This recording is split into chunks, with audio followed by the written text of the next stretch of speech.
पैसे लेकर संसद में सवाल पूछने के मामले में टीएमसी सांसद महुआ मोइत्रा 2 नवंबर को लोकसभा की एथिक्स कमेटी के सामने पेश होने वाली हैं। कई सूत्रों ने इसे लेकर जानकारियां दी हैं और कहा है कि महुआ मोइत्रा की पेशी से पहले लोकसभा एथिक्स कमेटी को गृह, आईटी और विदेश मंत्रालय की रिपोर्ट मिल चुकी है। इसे लेकर लोकसभा की एथिक्स कमेटी ने सूचना प्रौद्योगिकी मंत्रालय से इस मामले में जानकारी भी मांगी थी, जहां से उनको जानकारी मिली कि आईटी मंत्रालय ने अपनी कमेटी को बताया कि उनकी आईडी से दुबई में बैठकर कम से कम 49 बार लॉगिन किया गया, जिसके बाद महुआ मोइत्रा सवालों के घेरे में आ गई। हालांकि वो बार बार खुद को बेगुनाह होने के दावे कर रही हैं। तृणमूल कांग्रेस की नेता ने एक बार फिर बेगुनाह होने का दावा करते हुए कहा, वे लोग मुझे सिर्फ चुप कराना और निलंबित कराना चाहते हैं। वो आगे बढ़ सकते हैं और मुझे लेकर फर्जी रिपोर्ट भी तैयार कर सकते हैं, मगर सच तो यह है कि वास्तविक रूप में मेरा बाल भी माका नहीं किया जा सकता। सवाल है आखिर में कि महुआ इतनी आश्वस्त क्यों है, जबकि संसद के लॉगिन पासवर्ड शेयर करने की बात सामने आ चुकी है। आईटी और गृह मंत्रालय के साथ विदेश मंत्रालय की रिपोर्ट भी एथिक्स कमेटी के सामने आ चुकी है।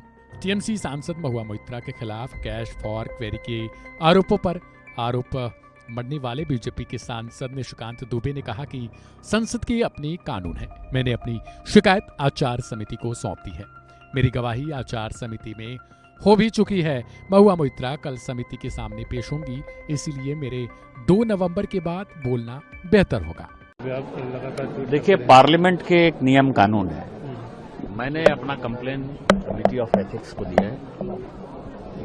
कमेटी ऑफ एथिक्स में मेरा डिपोजिशन हो चुका है। चूंकि मुझे नियम कानून की जानकारी है, उसके हिसाब से जब कोई केस आप करते हैं या किसी चीज पर कोई कमेटी बात करती है, तो अंदर क्या हो रहा है, बाहर क्या हो रहा है, मेरे के क्या मन है, इसके ऊपर कोई विचार नहीं होता। कल महुआ जी की पेशी है, कल कमेटी ऑफ एथिक्स के सामने वो हाजिर होंगे।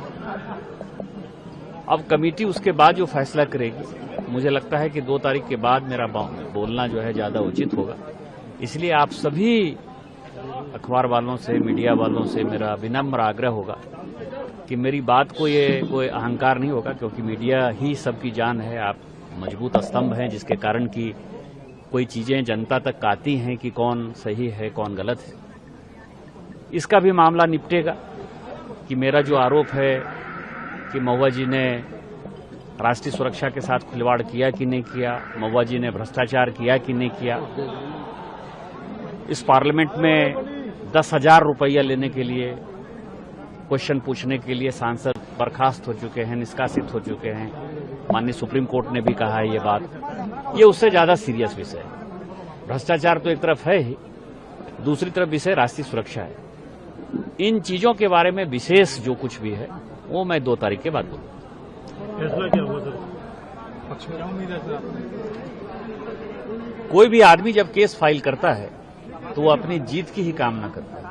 निश्चित तौर पर उसी तरह से मैं अपनी जीत की ही कामना कर रहा हूं। हालांकि महुआ जब 2 नवंबर यानी गुरुवार के दिन एथिक्स कमेटी के सामने पेश होंगी, तो वो बहुत सारे ऐसे सवाल होंगे जिनका जवाब देना उनके लिए शायद मुश्किल हो सकता है, क्योंकि दुबई में बैठकर कम से कम 49 बार इनकी आईडी को लॉगिन किया गया। ये सवाल ऐसा है जिसके जवाब देना शायद महुआ मोइत्रा के लिए भारी पड़ सकता है। लिहाजा कल तक का वेट करना होगा और देखना ये होगा कि महुआ मोइत्रा इन सारे आरोपों का जवाब किस तरीके से देती हैं। इस खबर पर बाकी अपडेट के लिए सब्सक्राइब करें वन इंडिया हिंदी।